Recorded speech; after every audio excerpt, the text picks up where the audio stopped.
तो आज हम बात कर रहे हैं सोलापुर जंक्शन की। ये सिर्फ महाराष्ट्र का एक बड़ा स्टेशन नहीं है, बल्कि मुझे लगता है इतिहास, रणनीति और संस्कृति का एक दिलचस्प चौराहा भी है। हाँ बिल्कुल, और हमारे पास एक विस्तृत रिपोर्ट है जो इसके कई पहलुओं को काफी गहराई से देखती है। इतिहास, भूगोल, पर्यटन, परिचालन, सब कुछ। बढ़िया। तो हमारा मिशन है इस डीप डाइव में सोलापुर जंक्शन को इतना महत्वपूर्ण बनाने वाले प्रमुख पहलुओं को समझना। ठीक है, चलिए इसे खोलते हैं। शुरुआत कहाँ से करें? इतिहास से? हाँ, इतिहास से ही करते हैं। देखिए, इसकी स्थापना हुई 1860 में। ग्रेट इंडियन पेनिनसुला रेलवे, जिसे हम GIPR कहते थे, उन्होंने इसे खोला। 1860 यानी काफी पहले। हाँ, और ये सिर्फ यात्रियों के लिए नहीं था। इसके पीछे एक बड़ा औपनिवेशिक उद्देश्य था, एक आर्थिक रणनीति। अच्छा, आर्थिक रणनीति मतलब किस तरह की? देखिए, मुख्य मकसद था मुंबई के बंदरगाह को भीमा नदी के बेसिन से जोड़ना। ये इलाका औद्योगिक और कृषि की दृष्टि से महत्वपूर्ण था। सोलापुर उस समय भी और आज भी अपनी चादरों, तौलियों, हथकरघा और हाँ, बीड़ी उद्योग के लिए जाना जाता था। अच्छा, तो मतलब माल ढुलाई एक बड़ा कारण था। बिल्कुल, इस रेल लाइन ने इन सारे सामानों को सीधे बंदरगाह तक पहुंचाने का रास्ता खोल दिया। एक तरह से व्यापार को बूस्ट मिला। समझ गया। तो ये नेटवर्क फिर धीरे धीरे बढ़ा होगा? हाँ बिल्कुल। पहले पुणे सोलापुर लाइन बनी 1860 में, फिर सोलापुर रायचूर 1871 में पूरी हुई। और एक दिलचस्प बात और है। क्या? यहाँ पहले एक मीटर गेज लाइन भी थी, सोलापुर हुबली। ये 1884 या 1887 के आसपास पूरी हुई थी। मीटर गेज वो तो अब नहीं है शायद। नहीं, उसे 2008 तक पूरी तरह ब्रॉड गेज में बदल दिया गया। ब्रॉड गेज से मतलब है ट्रेनें तेज चल सकती हैं, ज्यादा माल और यात्री ले जा सकती हैं, और ये देश के बाकी बड़े रेल नेटवर्क से सीधे जुड़ गया। और अब तो वितरण भी हो गया है। मैंने पढ़ा था सोलापुर कलाबुर्गी सेक्शन के बारे में। हाँ, वो दिसंबर 2019 में पूरा हुआ।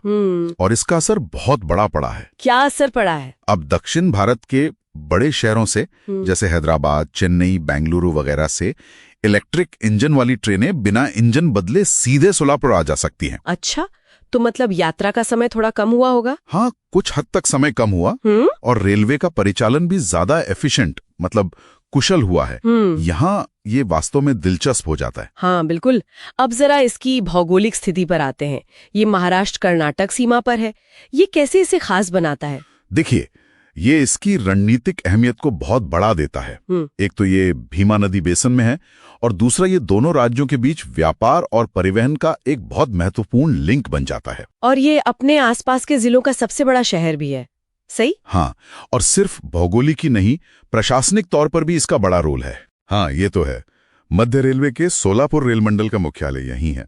इसका मतलब है कि यहाँ से करीब 95 स्टेशनों का कामकाज संभाला जाता है। इसमें कर्नाटका का वाडी जंक्शन भी शामिल है। बिल्कुल, और इसी महत्व को देखते हुए रेलवे ने इसे NSG 2 श्रेणी में रखा है। NSG 2, इसका क्या मतलब हुआ? इसका मतलब है कि इसकी सालाना आमदनी 100 करोड़ से 500 करोड़ रुपए के बीच है, जो कि बहुत ज्यादा है। बाप रे, 100 से 500 करोड़। हाँ, और इसे देश के टॉप 500 स्टेशनों में A1 कैटेगरी भी मिली है।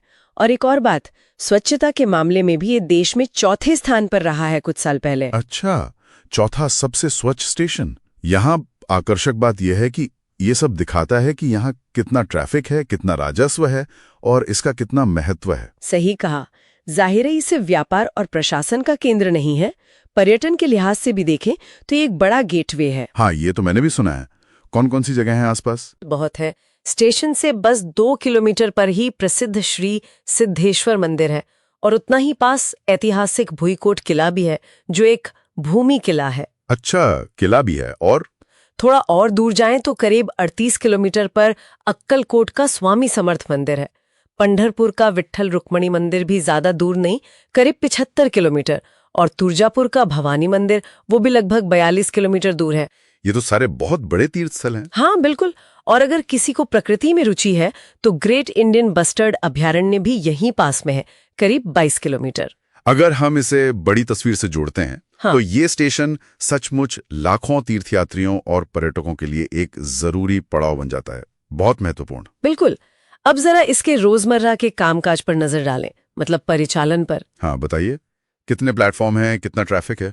यहाँ 5 प्लेटफॉर्म और 7 रेलवे ट्रैक हैं। स्टेशन का कोड है SUR और ट्रैफिक की बात करें तो रोजाना यहाँ से लगभग 1,20,000 से ज्यादा यात्री गुजरते हैं। 1.25 लाख लोग रोज। हाँ, और करीब 104 ट्रेनें रोज यहाँ रुकती हैं या यहाँ से शुरू होती हैं।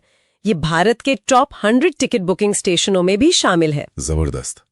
मुख्य रूट कौन कौन से हैं यहाँ से? सबसे अहम रूट तो मुंबई चेन्नई वाला है, जो यहीं से गुजरता है। इसके अलावा मुंबई दादर, सोलापुर और सोलापुर गुंटकल भी काफी महत्वपूर्ण मार्ग हैं। कोई खास ट्रेनें हैं जो यहाँ से शुरू होती हों या गुजरती हों? हाँ, जैसे सिद्धेश्वर एक्सप्रेस यहीं से शुरू होती है और गुजरने वाली ट्रेनों में हुसैन सागर एक्सप्रेस जैसी कई बड़ी ट्रेनें हैं जो यहाँ रुकती हैं। ये स्टेशन एक तरह से उत्तर, दक्षिण और पश्चिम भारत को जोड़ने का काम करता है। तो इस सब का क्या मतलब है? अगर हम पूरी कहानी को देखें तो सोलापुर जंक्शन की यात्रा बहुत दिलचस्प रही है। अंग्रेजों के जमाने के एक आर्थिक टूल से शुरू होकर आज ये परिवहन, प्रशासन और पर्यटन का एक वाइब्रेंट, धड़कता हुआ केंद्र बन चुका है। बिल्कुल। और अब जबकि विद्युतीकरण पूरा हो चुका है और भविष्य में हाई स्पीड रेल की भी बातें हो रही हैं, तो इसका महत्व और बढ़ने ही वाला है। हाँ, तो अंत में एक सवाल मन में आता है। क्या? ये एक महत्वपूर्ण सवाल उठाता है। देखिए, जिस तरह ये स्टेशन 2 राज्यों की सीमा पर है और उत्तर, दक्षिण, पश्चिम भारत को जोड़ता है, जरा सोचिए कि भविष्य में जब कनेक्टिविटी और भी बेहतर होगी, शायद हाई स्पीड रेल आ जाए, तो यहाँ किस तरह की नई आर्थिक या सांस्कृतिक संभावनाएं, मतलब सिनर्जीज पैदा हो सकती हैं, जिनके बारे में शायद हमने भी सोचा भी ना हो। ये वाकई सोचने वाली बात है। भविष्य में यहाँ से क्या क्या निकल सकता है, ये देखना दिलचस्प होगा।